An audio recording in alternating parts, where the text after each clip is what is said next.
Hi, everybody. My name is Marcella Dominguez, and I'm so excited to bring you another episode of the AM show. Today, I invited Steffany Kisling from Sky Angels to talk to us about her service-based business. She has a lot to tell you about why customer service is really important, and she's also going to share some other tidbits that you'll find interesting. This is the AM show with arts music lawyer, where ambition and motivation meet persistence and drive, where your wildest dreams come true and even the greatest possibilities become realities. Listen to people just like you who stay authentic to who they are and master the art of their craft. Are you sharing the art of you? The art of you is music to my ears. Stay focused, stay on track. Create a new lifestyle with ambition and motivation. The AM Show. This episode is sponsored by the law firm of Marcella Dominguez. If you're an entrepreneur, business owner, or artist looking to protect your brand, then Marcella is right for you. Marcella has worked with hundreds of entrepreneurs like authors, clothing brands, Amazon sellers, consultants, and entertainers. Protecting your brand does not have to be tough. Let Marcella save your brand before your business name or slogan gets pulled out from under you. Go to marcellatm.com to learn more. So here we go. Steffany, introduce yourself to our audience. Thank you for this opportunity, Marcella. It's a pleasure to be here. My name is Steffany Kisling, founder of SKYANGELS. I have been running this company for the last 8.5 years. And I got into the industry from the yachting industry, where I had also started a service-based company in the yachting industry. And it wasn't really going anywhere, and I was really struggling, and it was more just a job that I had created for myself. And so a friend introduced me to the world of private aviation, and my eyes were opened, and I was clueless that this world even existed 11 years ago. So explain to everybody what your company is. What is Sky Angels and what do you do? So Sky Angels is, well, what I really like to say is we make people's dreams come true. And so people say, well, what do you mean by that? There's so many people that dream about traveling the world for a career, not being locked into the 9-to-5, not being stuck in cubicles. And so when people ask what I do, I say I make people's dreams a reality. And what we do is we offer training for students who want to learn how to be corporate flight attendants. In other words, flight attendants on private aircraft. And so yeah, that's what we do. So Sky Angels really focuses on the basically world-class service. And it's not just, you know, the fine dining and there's just so much more to the whole service industry that I think so many people fail to recognize. To us, we define service as what it is that the client needs. And sometimes the client wants 5-star service, and other times they want Domino's on paper plates. And it's all about really playing to their needs and making sure that they feel really comfortable on their flight and they have a delightful experience. And so that's really the premise of Sky Angels and everything that we base all of our training on. So let's kind of dial this back a little bit. Let's say somebody wants to work for Sky Angels. So what does that process look like? They send in an application, and then what? How did you come up with the training? Did somebody else help you implement a very specific type of training? What does that look like? Well, all of our training is actually developed from my experience in the industry. So I wrote our own training program and curriculum based on my experiences in the industry. Just to be clear, we do not hire. What we do is we train. We're a training academy. And then from there, we do placement and recruiting. So staffing industry, essentially. Yes, staffing industry. So we don't hire, but they do have to go through an application and vetting process to even be accepted into our program. So where we stand out from other training academies in the industry is that we're really looking for people who will be successful when they leave our program, and who will really implement the Sky Angels brand and uphold the high level of service that we're promising to our clients and that we're promising with our brand. So how many days is training? How long does it last? How intense is it? And what is the major focus of that training? Well, most of our students say that they're drinking from a fire hose because they're just fed so much information in a short amount of time. I wish that I had a month with them. Training program is broken up into two parts. We have the online portion, which the student gets a maximum of 30 days to complete. And then from that, once they basically are introduced to the curriculum and the industry, then they are invited to attend the practical portion. And the practical portion is Monday through Friday. Basically, depending on how many students are in the classroom, it's anywhere from an 8 to 10 hour day, where at that point, we're no longer sitting down and reviewing the manual. It's all hands-on training where we expect them to come already with a base level understanding of what it is that they're going to review in the practical portion. And at that point, by the time they arrive at the practical portion of training, we're really just honing in on the areas that they need to just kind of bump up their skill set in order to represent our brand. So that's really interesting, because then you have two major areas of your business to focus on, if I'm understanding you correctly. You have the training portion to focus on, and then you have the placement portion to focus on too, right? So does that mean that everyone that goes through your training program gets an automatic placement somewhere, or is it their job to still go out and apply to, put their skills to use? Yeah, absolutely. That's one of the things that we're focused on during the vetting process. Really, we weed out anybody who is like, okay, I did the hard work. Now I'm going to sit by the phone. I'm just going to wait for the phone calls. One, that's just not a personality that succeeds and thrives in this very, very demanding career. You need to be a go-getter. You need to know how to troubleshoot and find the impossible answers in an impossible situation and feel confident with that. So no, we actually stress that do not even expect Sky Angels to place you. Come into this knowing that you've got to work hard, you've got to pound the pavement, and we will set you up for success in that area. But unless you're doing the legwork, we're not doing the legwork for you. And that also weeds out a lot of people who really aren't ready or capable of putting in the hard work. Mm-hmm. Nice. That's true. That is a good way to put them to the test. In other words, if you can pass this mini test of having to figure out what's going to happen to you after we've given you the training and the tools necessary, I think that's smart. It is a good way to weed out people who, might not make it otherwise. So what do you think it takes to implement a business idea such as yours? We were talking earlier and I was mentioning that lots of people have ideas, mostly that are centered around inventions, maybe product-based businesses, clothing brands. Amazon is a big trend right now. How did you even go about implementing a service-based business that is so specific? I know someone kind of led you into this industry, but you still had to do the work on your own. How did you do that without knowing much about creating a service-based business?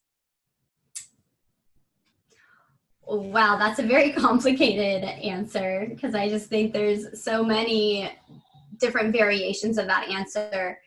One, I can do the simplistic thing. I'm not a programmer. I'm not a techie. I'm not even a fashionista. So that would have never even entered my world. However, I do feel that my upbringing really led me to knowing that I know how to care for people and that I can work hard in order to make people happy. And I think that that's what the service industry is all about, is one, caring about people and knowing that you're going to have to work hard in order to meet their needs. And so for me, getting into the industry, I didn't know what business I wanted to start. I just knew that there was opportunity amongst billionaires in order to create a business. And so really it came down to taking my first flight and realizing that the training I had received for the career wasn't sufficient. But then once I was on the aircraft flying these guests, I realized that the service that they were expecting of me was just subpar. And that was really disheartening for me, because as a business owner and entrepreneur, I'm just at the core of me, I've always been an entrepreneur, and I know how hard entrepreneurs work to become successful, that I felt that they deserve the best possible service, because I saw myself in the back of that aircraft at one point being served by a SkyAngel in my future, and what kind of service would I want? At the very bare minimum, I would just want somebody to recognize my needs, both spoken and unspoken needs, and be genuine enough in their approach to actually want to service me in that way. And I think so many times we have this ideal about service, and it's our own ideal, and we're not actually servicing the people in the way that they need to be served. Mm-hmm. And so for me, it was just kind of a no-brainer. I think it just came from a place of nurturing and recognizing, one, that we're going so far away in the opposite direction of being available for people and their needs. So you touched on something that is really, really important, you know, to your business and to my business as well, and that is customer service. You mentioned focusing on their needs and not our ideal customer service experience. So how do you hone in on what someone else's needs are? It's easier when it's spoken, but what about when it's unspoken and then you're in a tight space with them, you know, such as an aircraft? You know, how do you kind of gather from the clues what they want and what they need and deliver? Well, I think for our industry, that answer is pretty simple in the respect that once they're on the aircraft, that's really their sanctuary from like all the buzz. So if there's celebrities, that's like the one like sanctuary outside of like their home where they don't have to worry about paparazzi or like listening ears and all that stuff. And so so when we're flying people like that, it really just comes down to showing them that they can trust us, and whatever it is that they're discussing on the aircraft is going to remain on that aircraft. And then also not asking anything of them. So when you're a high-powered person, it's like at every waking moment you have somebody who's reaching out to you who wants something. And so being able to provide a service where you're not wanting anything, not even, I mean, it's really the unspoken needs, right? So really just paying attention to the person. So the way that we train our students is if they ask for a drink once, they should never have to ask for that drink again with a description of how to make that drink. So they should never be delegating you anymore on the aircraft once they've delegated you once. And I think for our clients, when we get feedback, they're just always impressed with how easy it is to fly with us, meaning that we're not demanding anything of them, not even questions of how to make a drink more than once. Or, I mean, I guess that's just kind of like the simplest way to put it is just what do they need and how do you give that to them? And I think the best way to give that to them is just to not ask anything of them, but to just be available to them. And that's what I was going to ask is what do you think makes your business stand out from, you know, your competitors?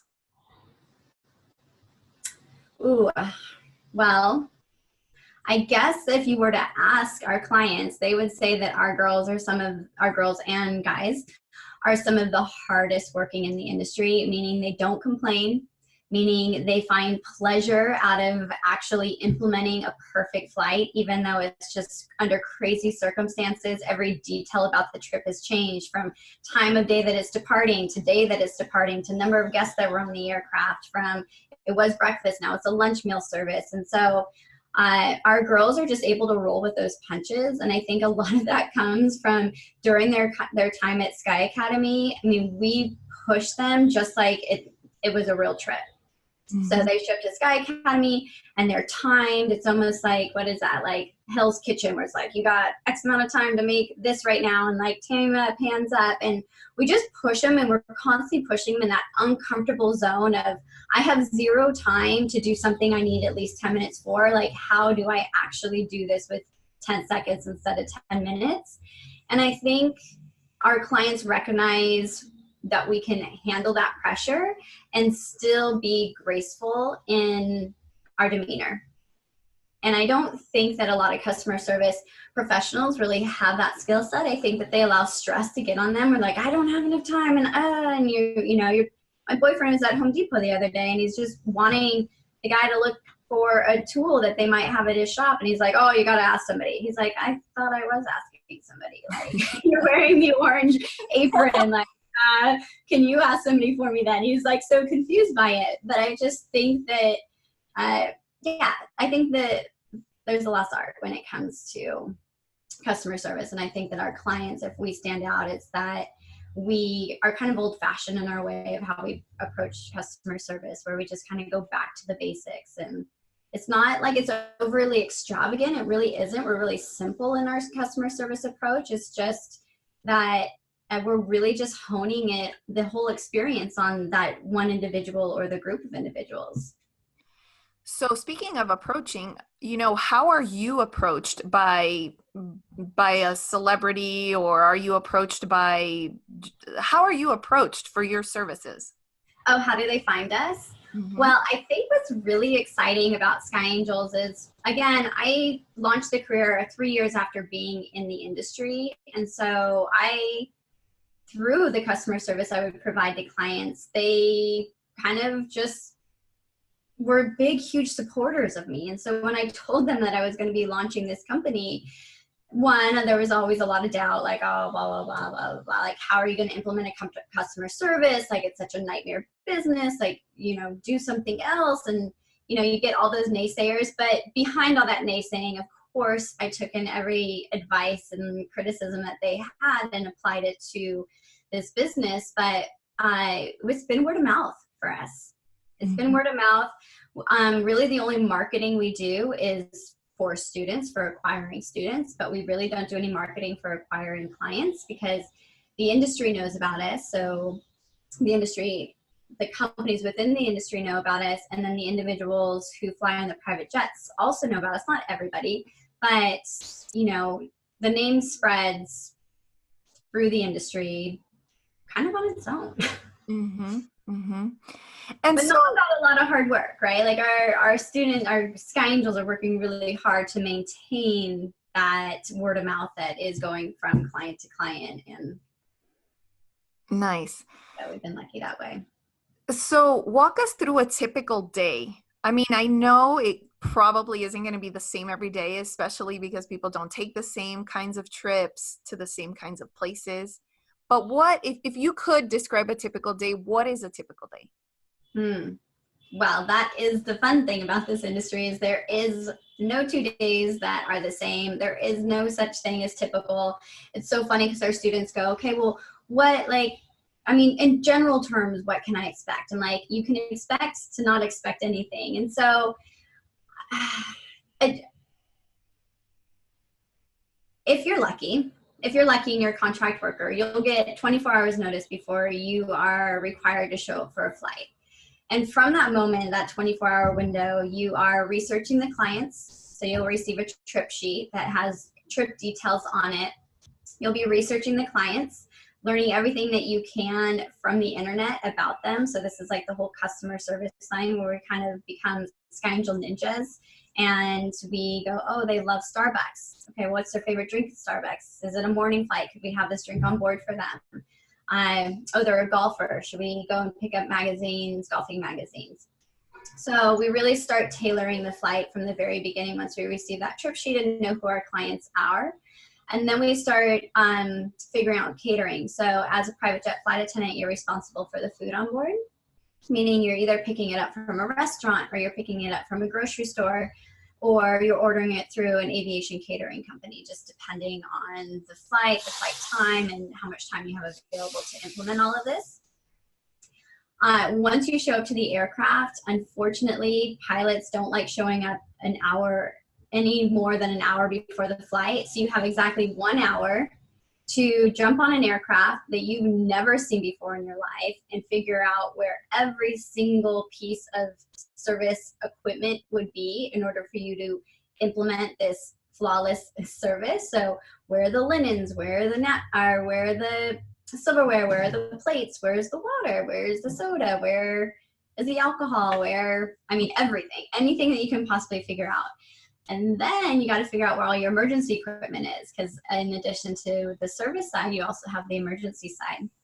And then your catering's arriving, and your ice is arriving, and your coffee's arriving, and from these facilities that are called FBOs, which are basically private jet terminals, and they just have a few services that they offer to you.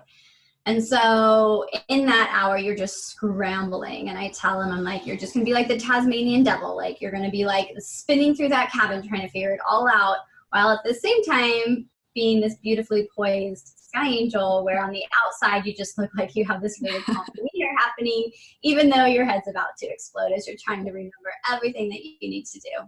So that's just within, now the flight hasn't even taken off yet. So now you finally have the aircraft dialed in. You kind of know where things are enough to really kind of fake it until you make it. And then the guests arrive. And so once the guests arrive, then it's the true game on, where at this point, your utmost responsibility is just to ensure that every need that they have is going to be met on that aircraft. And if it can't be met during that leg, that's met in the following leg, in the following leg, in the following leg. So, and it just depends how many clients you have on board. I mean, if you only have one client on board, great. It's pretty easy. You know, you're taking care of the one client, and you're taking care of your pilots. But if you have a full plane of 12 guests and they're doing meal service, and generally what happens on an aircraft is that meal service, they don't always eat meals at the same time. So throughout this 5-hour flight, you're constantly cooking, cleaning, making drinks, cleaning the restroom, checking on your pilots, and wash, rinse, repeat. So you are hustling. You don't stop. You don't get to eat. You don't get to use the restroom. You barely get to drink water. And then you arrive at these destinations, and you have to undo everything that you did to set the aircraft up. And your pilots give you about 20 to 30 minutes to do that before they're tapping their foot and they want to go to the hotel or get their first beer or whatever. So you're just jamming the whole time. And then you finally get to your hotel room. And if you have a trip the very next day, then you're doing all of that setup again.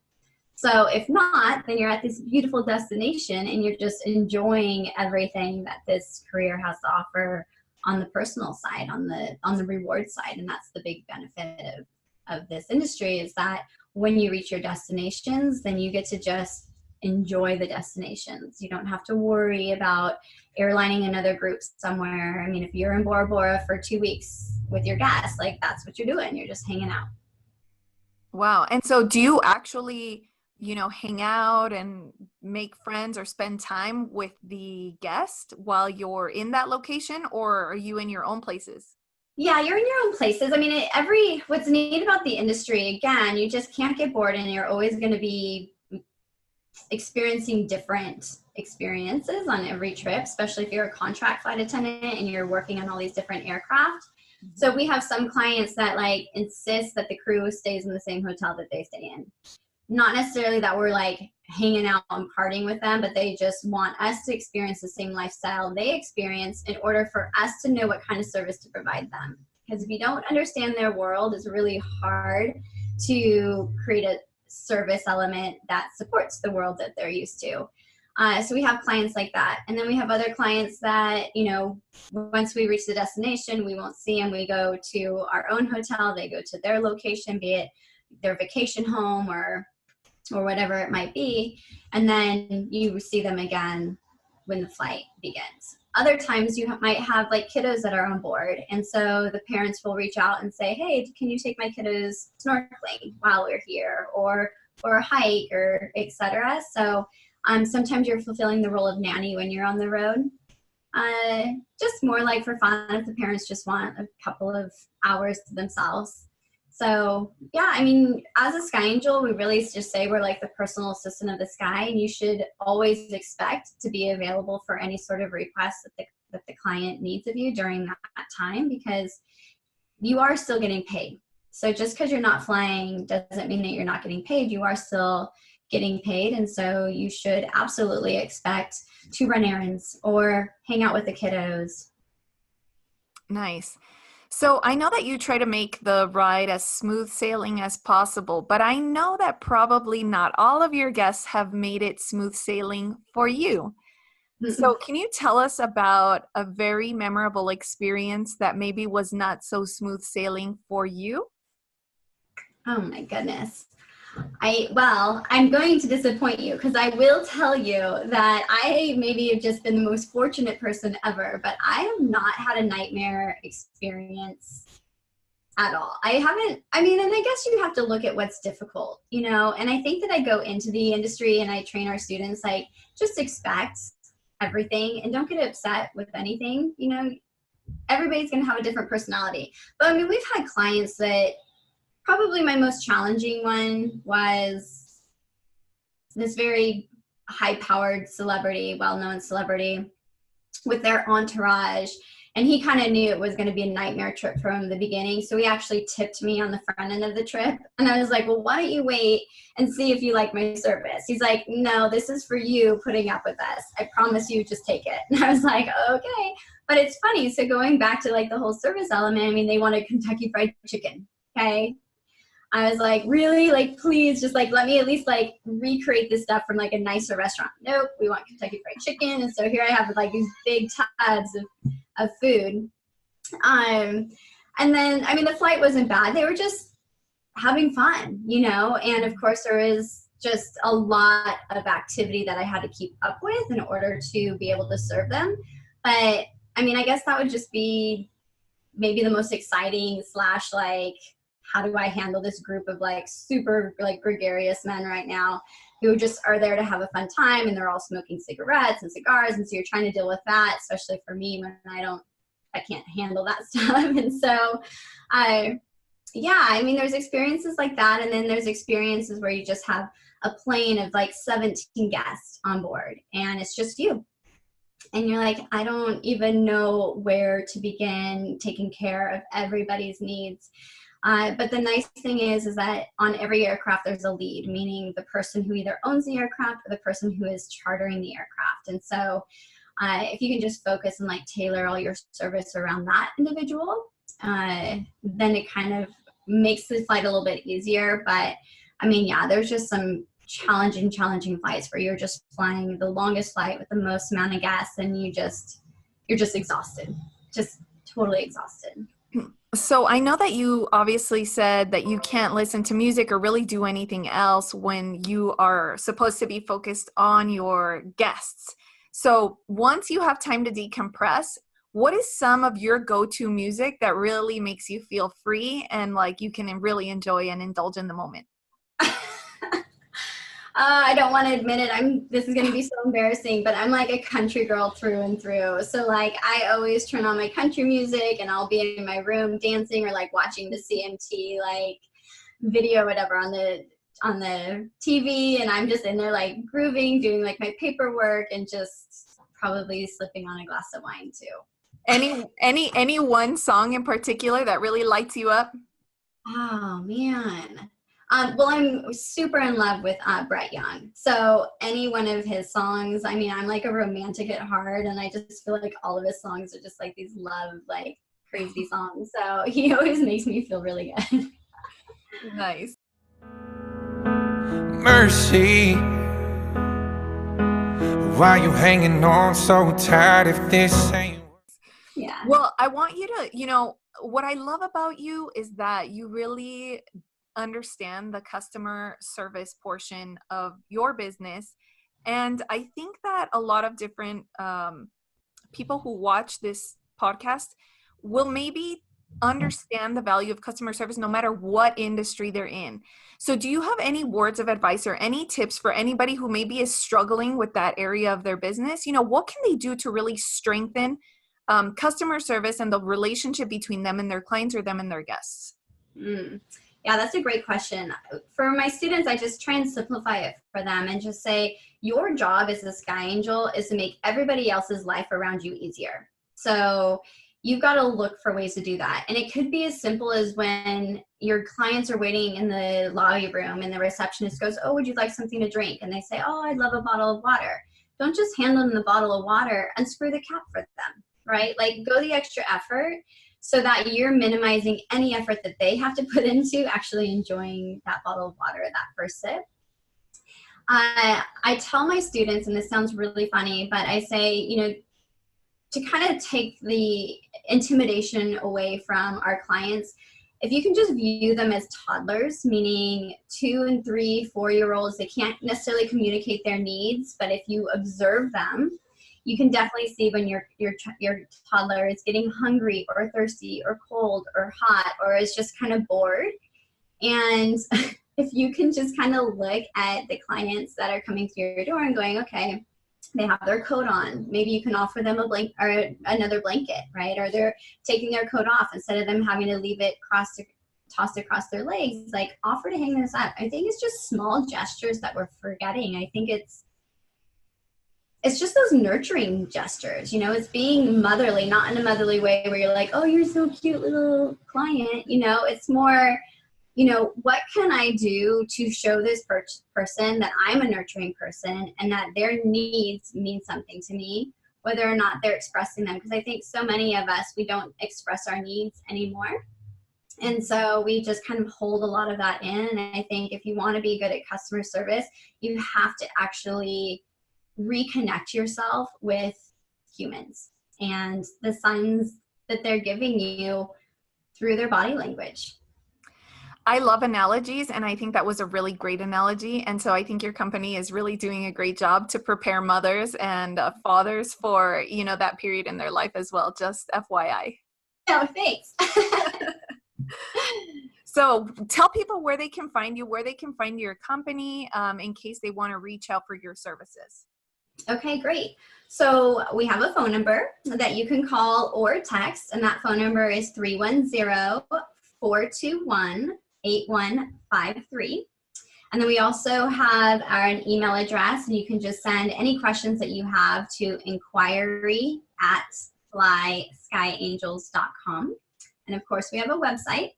It's www.flyskyangels.com. And from there, you can also send us any questions or requests. And then if you are on social media, we have our Instagram account, which is fly_skyangels. And if you don't trust anything that I'm saying, because I'm the founder of the company, you can hashtag ASkyAngelslife, and you can see what our graduates are doing in their new career as they're living their dreams and make them their reality. So before we go, I want you to inspire people that are listening and show them that they can go anywhere, do anything, and love their job at the same time. So tell people some of the really cool and exciting places that you've been. Oh, gosh. I feel like I've seen the entire world. Everybody asks me my favorite place, and I think that I really fall in love in every place that I go to.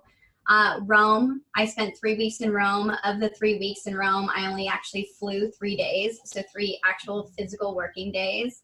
I went to Bora Bora for 2 days, which is actually kind of boring when you're not a newlywed on your honeymoon. So I sat there and started my blog and started like taking notes for writing a book. And I've also been to, where have I not been? Barcelona. Okay, I've traveled all through the streets of cobblestones of Barcelona. I have gone to Tokyo, where it makes the US look like a developing country. It's just incredible, the technology. Yeah, Tokyo is just out of this world, 100%. I've been to the Congo. I've been to Turkey. I have walked in the rainforest with gorillas. I have gone surfing in Costa Rica. I mean, I can just keep going. Do you want me to keep going? I mean, listen, when we get off this podcast, yes. Great. Do you want to come be a Sky Angel, Marcella? Oh, you know, that almost sounds better than being a lawyer. Yeah. We've had lawyers come to our school, so definitely. You've put that little nugget in my brain, so I'll get back to you when we're off this podcast. Okay, great. So thank you so much for being on the podcast. I really hope that, you know, everyone takes some little golden nugget from all the questions I've asked you, because I think you imparted a variety of advice that anybody can find useful. So I appreciate your time, and thank you so much. Thank you. This has been fun. Bye, Marcella. Bye.